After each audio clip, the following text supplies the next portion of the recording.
Welcome to Canine Revolution Radio. Presented by Canine Revolution Dog Training, enhancing the dog and owner relationship through education, balance, and pack instinct.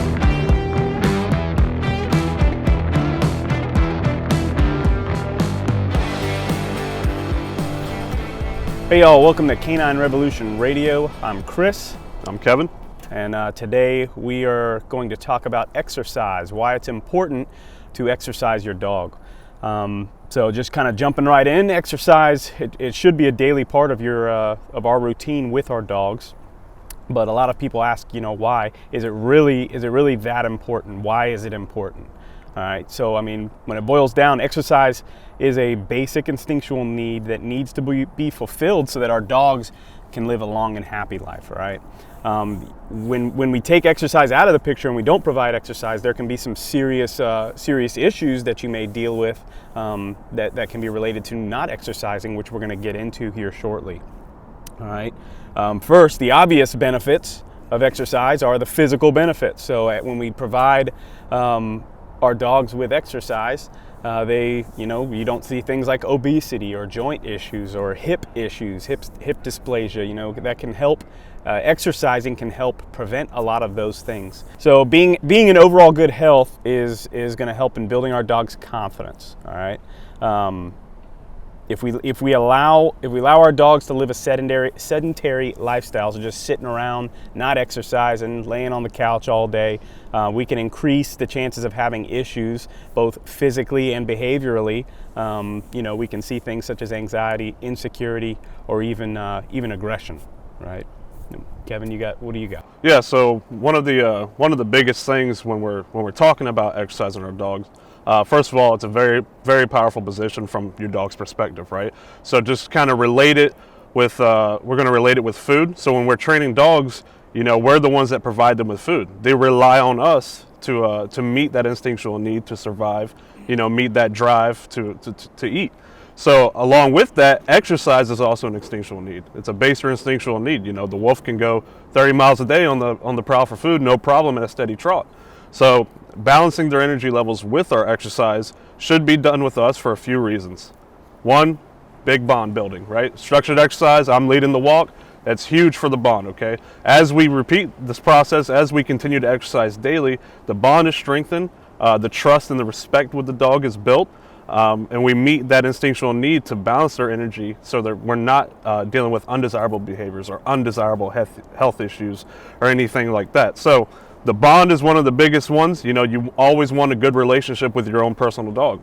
We want them to rely on us for basic instinctual stuff. So food, exercise, extremely, extremely important. Yeah, absolutely. The things they need, in order to survive come from us, and that's powerful. That's very powerful. So we'll kind of go a little bit deeper. We keep talking about, exercise being an instinctual need, Kevin touched on wolves, right? And so our dog's ancestor is the wolf. So we can learn a lot about our dogs by studying wolves, which we do. We read a lot of books on wolf behavior so that we can better understand dog behavior. Right, and so when we talk about wolves exercise on a daily basis in order to survive. Like literally, it's life and death if they don't get this exercise. And of course, their exercise is just daily living, going about their days. So some of the things you'll see with wolves, this will become important because we're going to try to exercise our dogs in these manners that a wolf would, right? So some of the things you'll see with wolves are they frequently patrol their territory, right? Kevin mentioned walking, they may be trotting 30 miles a day, right?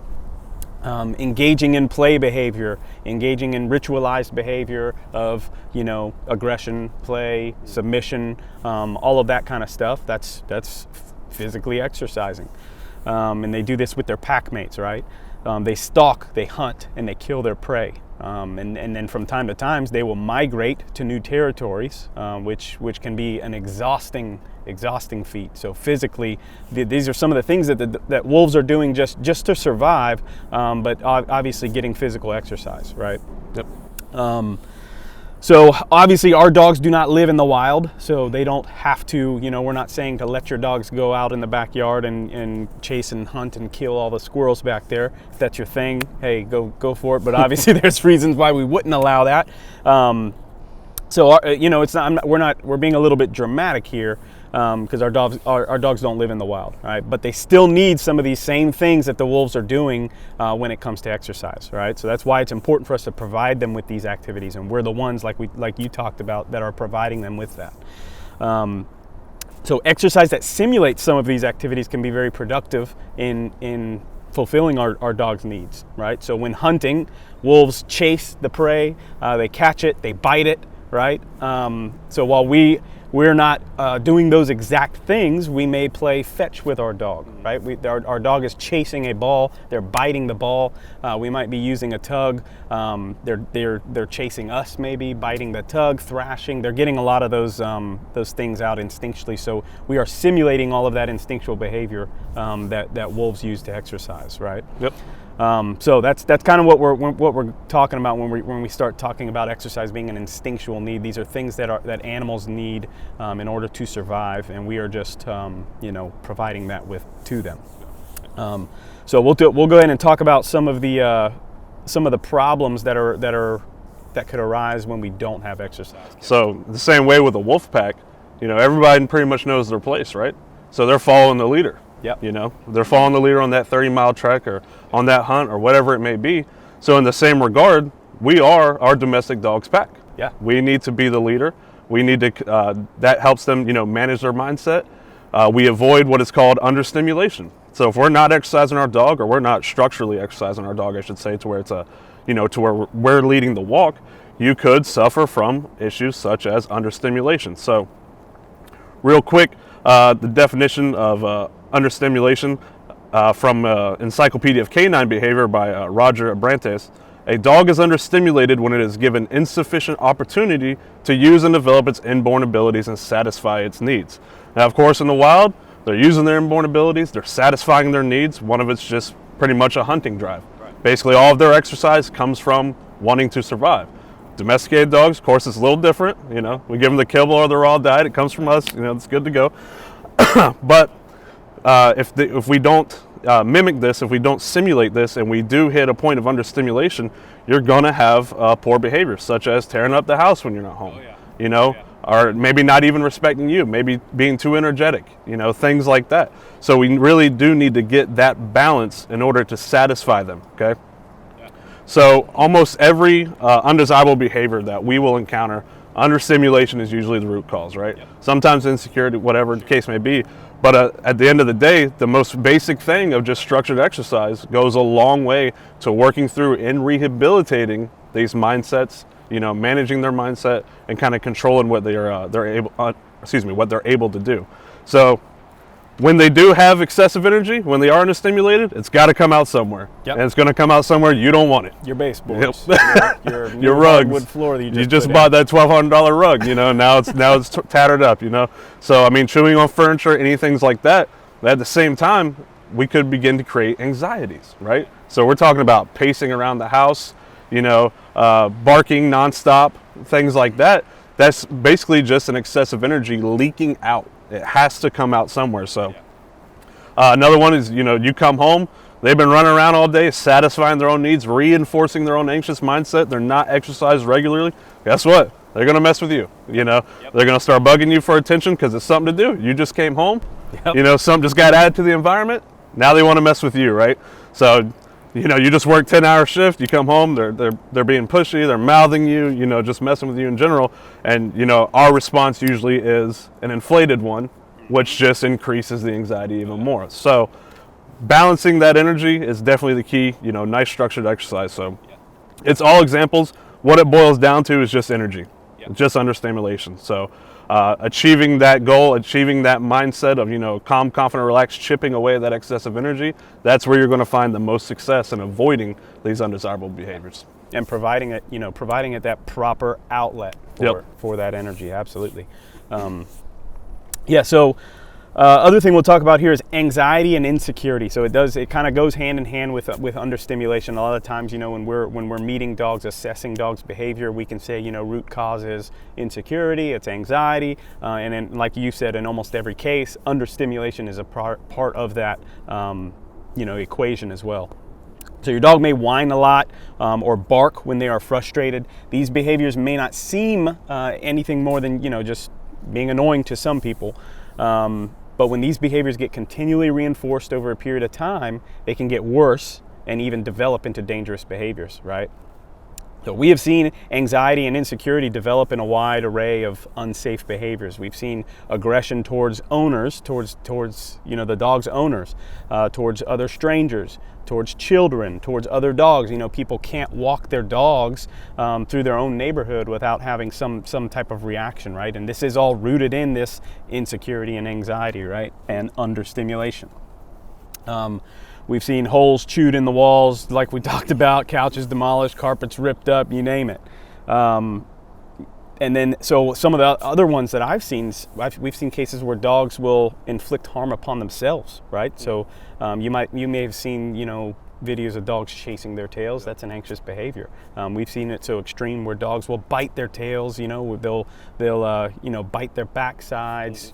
Until they're bleeding and slinging blood all over the house and that kind of stuff. Like, this is all rooted in anxious behavior. It's unhealthy, and now it's gotten to the point where it's causing physical harm to a dog, right?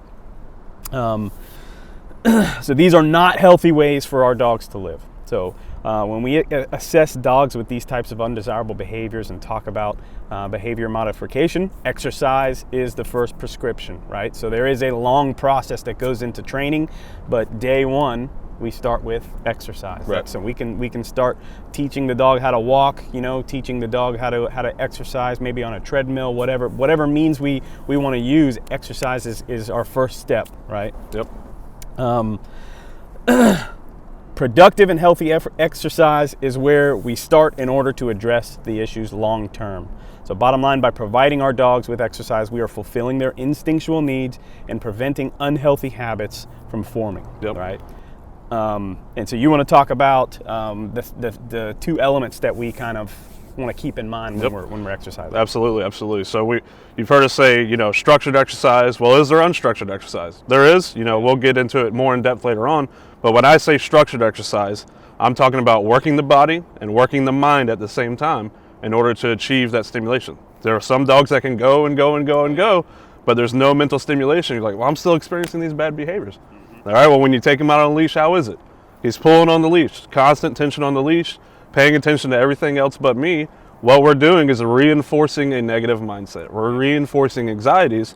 You say, man, I walked my dog 3 miles, came home and he started chasing his tail and jumping all over me. Yeah. Well, we got to get the mind part in there. Yeah. So from our perspective as trainers, train dog, heel position, right? Simulate that pack walk, nice, calm, demeanor, follows us, they don't lead it, anything like that. So we have to balance these, we have to balance these mindsets in order to address the actual issues, right? Excuse me. In doing this, we create a healthier state of mind for our dogs. Yeah. If it's structured, if it's scheduled, they know when they're going to walk, they know when they're going to play because they're on a schedule. They are very schedule-like animals. Then they know when that energy can come out. Yeah. So we're likely to avoid the undesirable behaviors while we are away. In that case, we always call it separation anxiety. Tearing stuff up. Well, it all stems from something. Then to start with, it's the exercise. Start to work through it, structure it, keep them next to you. Don't let them, go crazy, anything like that. On the other hand, we also condition dogs with treadmills, right? They can walk, run, trot, whatever. That is basically just physical stimulation, right? At that point, because they're kind of doing it on their own, but they are staying on the treadmill like we taught them. So maybe a little mental there, Sure. But we could couple that with some basic obedience, hiding stuff, allowing them to find it, simulating that hunt. Like they do in the wild. Just things like that are, just practice the obedience. Like we use our spot time, downstays, recalls, anything like that can really work and balance that mental mindset. So yeah.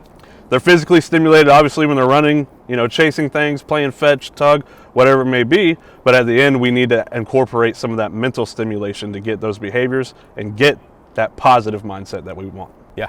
absolutely. So I've got a hound dog, that you could put her on the treadmill for 2-3 hours if you wanted to, and she's ready to go. But I could take her to a distraction session, go to Lowe's for 15-20 minutes. She's done for the day. Just that mental stimulation. A lot is going on, very powerful. Yeah. So you definitely have to have a balance. Good stuff. All right, so next thing we're going to go into, Kevin touched on it, is structure versus unstructured. So we always recommend structured exercise over unstructured exercise. So unstructured exercise, as an example, would be just simply letting our dog outside in the backyard to run around while we stay inside the house. Or letting our dog loose in a dog park to run around with other dogs while we sit in the corner on the phone, right? So we get that a lot. Well, I got my dog another dog to exercise that dog so they can go out there and do their thing and exercise, right? So I'm providing them with that exercise, not necessarily, right? And I'm not saying that we shouldn't be able to just let our dogs out in the backyard, don't get me wrong.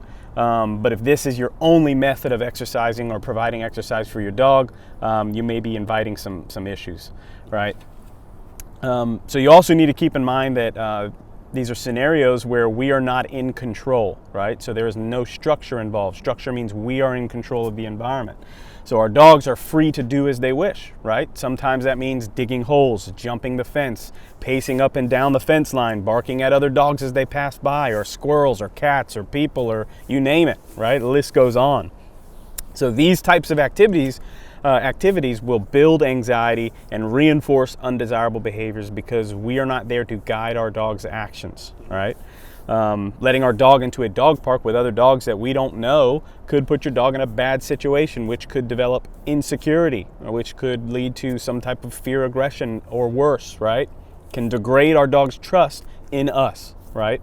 So this is all huge. Especially as it's constantly, reinforced. Yeah. So if I'm doing this once a week, taking my dog to the dog park, and to us it looks like they're playing, but to a trainer it may be undesirable behaviors. Well, over time, those behaviors you're experiencing at home, they're going to escalate. Yep. If you create insecurity, you create that fear aggression, you may be headed down to the path to where a dog gets a successful bite. Yep. And we want to avoid that as much as possible. Yeah, so. Absolutely. Then you got a real problem. So, in these situations, are our dogs getting exercise? Sure. But at what cost? And we have to ask, is this a healthy form of exercise in the best interest of our dogs, right? So structured exercise is going to be much healthier. We encourage exercising your dogs in methods where you are in control at all times. So I do let my dogs run around in the backyard. I let them do their own thing, as they want. All three of mine run around, sometimes go a little bit crazy, but I'm out there. I'm there with them, or I can at least see them. I can control the environment, right? They start doing undesirable behaviors like digging or barking at something they shouldn't be barking at. I am there to put a stop to that, to be the outlet for that excessive energy. Pack walk time. That's exactly right. Time for everybody to go on a walk. So if I let my dogs play with other dogs, I am there and I'm paying close attention. And I mean there like, physically and mentally, right? I'm not on my phone. I'm not just sitting in the corner talking to somebody. I'm watching, my dog playing with that other dog. If I see body language that I don't like, or the playing is, starting to get out of hand, I'm in control and I can put a stop to it. And most of the time, if the other dog is playing with my dog, I know that owner and I know they have control over their dog as well, which is a huge factor. So, when we walk our dogs, they should not be pulling us on the leash. You talked about that. We control our route, we control the pace that we walk, and we control our dog's behavior throughout the entire walk, right? So Kevin touched on the importance of that, and this is just another example. We are in control. So by being involved with our dog's exercise, we build experiences as well. So this is very, very huge because we're involved. By going through these experiences that we build, we strengthen our bond with our dog.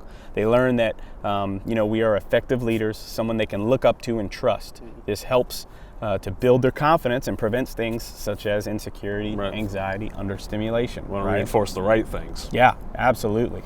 So kind of to To recap, exercise is a crucial component to our dogs' lives. It fulfills our dogs' instinctual needs to run, chase, bite, walk, and think through various scenarios. If we do not provide our dogs with a healthy and productive means of exercise, they will become understimulated and their energy will go into undesirable behaviors. We have to balance our exercise between physical and mental stimulation, like Kevin talked about, so that we are properly balancing our dog's energy levels in a healthy way.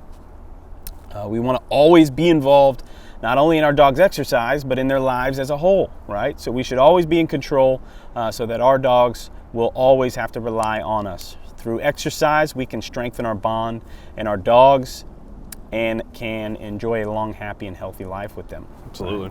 So cool, that's good stuff, man. So that's all we've got to talk about. Exercise your dog. It's super, super important. It's not just something you do. Mm-hmm. This is something that our dogs need, instinctually. Yep. So that's all we've got. Appreciate you guys listening in. Make sure you guys tune in next time to Canine Revolution.